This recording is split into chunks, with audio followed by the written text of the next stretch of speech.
अंजलि छोटी सी प्यारी सी मासूम सी चुलबुली लड़की थी जो दिन भर हंसती खिलखिलाती मस्ती करती रहती थी।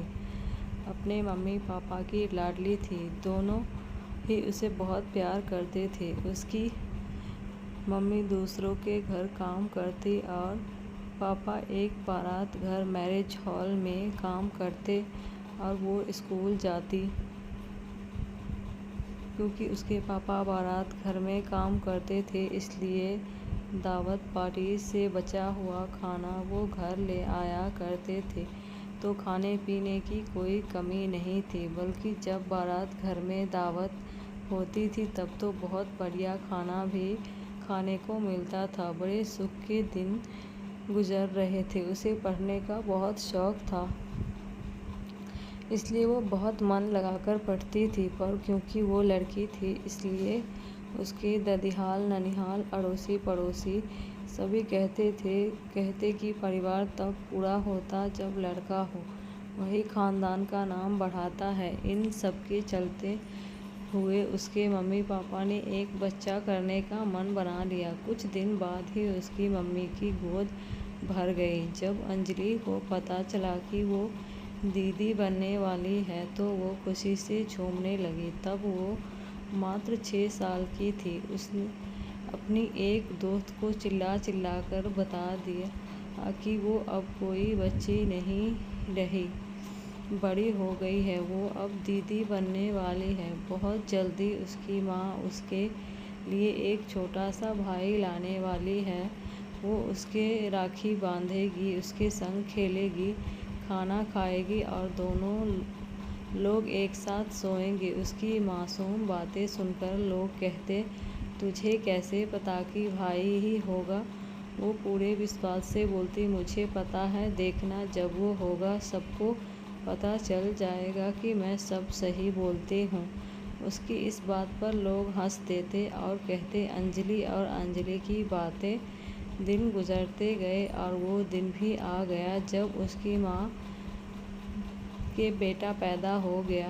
अंजलि खुशी में बावरी हुई जा रही थी। सबसे कहती, देखा, मैं ना कहती थी कि भाई आएगा। पर वो नहीं जानती थी जिस बात के लिए वो इतनी खुश है, वो असलियत में उसके लिए खुशी के दिन नहीं थे। अंजलि खुशी में बावरी हुई जा रही थी। सबसे कहती, देखा, मैं ना कहती थी कि भाई आएगा। पूरे घर में खुशी का माहौल था। दादी बहुत सारा सामान लेकर गांव से आई थी। अंजलि ने बड़े प्यार से अपने भाई का नाम कन्हैया रखा। अंजलि आज कल स्कूल नहीं जा रही थी। उसका पूरा दिन कन्हैया के साथ खेलते हुए बीत जाता। कुछ दिन घर में दादी रही। फिर जब उसकी मम्मी बिस्तर से उठ गई तो दादी गांव लौट गई। जब सब लोग चले गए तो अंजलि को अपने स्कूल की सूध जागी। वो अपनी मम्मी से पूछने लगी, मैं फिर स्कूल कब जाऊंगी? मम्मी ने बड़े प्यार से अंजलि से बोला, बिटिया, तेरे पापा और मैं तो अब काम पर जाएंगे, तभी पैसे और खाना ला पाएंगे। अगर तुम भी चली जाओगी तो कन्हैया अकेला रह जाएगा। वो छोटा सा है ना, तुम उसे अकेला छोड़ दोगी घर पर? अंजलि ने बड़े प्यार से कहा, नहीं। पर फिर दुखी होकर बोली, लेकिन स्कूल?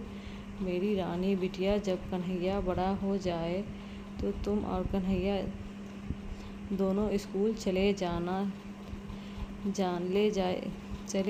ले जाएगी ना अपने भाई को स्कूल? हाँ बिल्कुल, मैं और कन्हैया दोनों जाएंगे, कहकर उसके नन्हे हाथों ने कन्हैया को उठाकर बहुत प्यार से मम्मी को बाय बोल दिया। मम्मी और पापा दोनों काम पर जाने लगे और छोटी सी अंजलि ने कन्हैया की सारी जिम्मेदारी बड़े जतन से निभानी शुरू कर दी, इस इंतज़ार में कि कन्हैया जल्दी बड़ा हो जाएगा और वो दोनों स्कूल जाएंगे। 4 साल कन्हैया के बड़े होने में गुजर गए। पापा ने कन्हैया का स्कूल में एडमिशन करा दिया। वो स्कूल जाने लगा। अंजलि ने पूछा, मम्मी, अब तो कन्हैया बड़ा हो गया, स्कूल भी जाने लगा है, मैं कब जाऊंगी? बिटिया, थोड़े पैसे जमा हो जाए फिर तू चली जाना। यह सुनकर अंजलि गुमसुम सी हो गई। फिर माँ बोली, अच्छा सुन मेरी समझदार बिटिया, कुछ घर के काम में मेरी मदद कर दिया कर, मैं बहुत थक जाती हूँ घर बाहर सारे काम करते करते। अंजलि ने बड़े मन से हामी भर दी। वो अब घर के काम में माँ का हाथ बटाने लगी थी। 2 दिन बाद अंजलि की पक्की सहेली रेखा उसके पास आई और बोली, अंजलि पता है मेरा भी स्कूल छूट गया, पर मेरी माँ मुझे सिलाई सिखाने की बात बोल रही है। तू भी बात कर ले तो दोनों साथ चली जाए करेंगे। अंजलि ने सुना तो बोली, मेरी माँ बहुत अच्छी है, मुझे जल्दी स्कूल भेजेगी और सिलाई सिखाने के लिए तो यूँ झट तैयार हो जाएगी। रेखा सुनकर खुश हो गई, बोली, अच्छी बात है, 4 दिन बाद से सिलाई सीखने जाना है, 300 रुपये लेगी टीचर। तुम पैसे के साथ मेरे घर आ जाना, माँ हम लोगों को लेकर चली जाएगी। दोपहर के खाने के बाद अंजलि ने अपनी मम्मी से कहा, आज रेखा आई थी, उसका भी स्कूल छूट गया है और वो सिलाई सीखने जाएगी। मुझे भी भेज दोगी, 300 रुपये लेगी टीचर। हफ्ते में 4 दिन क्लास लगेगी। अच्छा तो पापा आ जाए तो बात करूँगी। रात में अंजलि के सोने के बाद दोनों पति पत्नी ने बात की और इस निष्कर्ष पर निकले कि पढ़ाने लिखाने से तो कुछ होना नहीं है। कौन बड़ी अफसर बन जाएगी, सिलाई सीख लेगी तो 4 पैसे कमा लेगी। वैसे भी सिलाई सिखाने के पैसे स्कूल की फीस से कम थे। दूसरे दिन अंजलि की मम्मी अंजलि को साथ लेकर रेखा के घर पैसे लेकर पहुंच गई। अंजलि रेखा से चहकते हुए बोली, मैं बोली थी ना मम्मी मुझे सिलाई सिखाने को, झट तैयार हो जाएगी। लो हम आ गए। वहाँ से सभी सिलाई की क्लास में चले गए। वहाँ पैसे जमा कर दिए और अंजलि ने सिलाई सीखना शुरू कर दिया। अंजलि बहुत खुश थी। उसे अपनी मम्मी पापा दुनिया के सबसे अच्छे मम्मी पापा लग रहे थे। वो स्कूल नहीं जा पा रही थी, पर अब वो इसका कोई अफसोस नहीं था। अंजलि होशियार थी, लगन की पक्की थी। उसने जल्दी ही काज बनाना, उल्टी बखिया, छोटी मोटी सिलाई और पेटीकोट बनाना सीख लिया। उसकी टीचर बोली, मैं तुम्हें अगले हफ्ते से सलवार सूट बनाना सिखाऊंगी। ऐसा करना, तुम अब से शनिवार और रविवार की सुबह भी आ जाया करना। अंजलि अत्यंत प्रसन्न थी। अब मैं अपने और मम्मी के कपड़े घर पे ही बना दिया करूँगी। यह बात जब उसने अपनी मम्मी को बताई तो वो शांत थी, उसने कोई खुशी नहीं दिखाई।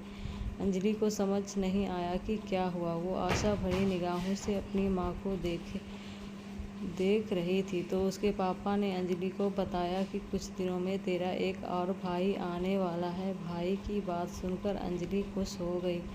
सच पापा, एक और भाई आएगा? हाँ अंजलि, और सुन, अब तेरी मम्मी से काम नहीं हो रहा, इसलिए तेरी सिलाई की पढ़ाई बंद करनी पड़ेगी।